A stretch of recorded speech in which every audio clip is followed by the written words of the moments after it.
आज हम बताएंगे कि इंसान किस प्रकार से गिर गया है, किस प्रकार से बदल रहा है।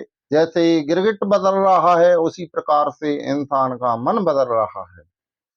क्या हर समय सोचने से, हर समय ही कुछ भी आप सोच रहे हो, विचार पकड़ लिया, उसके पीछे आप परेशान हो, क्या आप सफल हो जाएंगे? नहीं, क्योंकि सफलता के साथ ही असफलता भी आती है।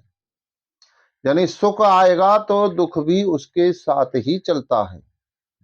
जीवन हुआ है तो जिस दिन से जन्मे, जितना समय मिला, जैसे हमें 60 वर्ष का या 80 वर्ष का या 100 वर्ष का समय मिला, तो 100 वर्ष में से हमने 20, 30, 35, 40, 50 वर्ष खूबी तो दी, वो समाप्त हो गई 100 वर्ष में से।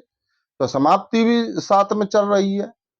जब शुरुआत साथ चल रही है तो समाप्ति भी उसी के साथ चल रही है। हर क्षण शुरुआत हो रही है किसी कार्य की, तो हर क्षण समाप्ति भी हो रही है। तो इस प्रकार से जब जान लोगे, समझ लोगे, तो कभी भी दुखी होने की आवश्यकता नहीं है। प्रकृति अपना कार्य कर रही है।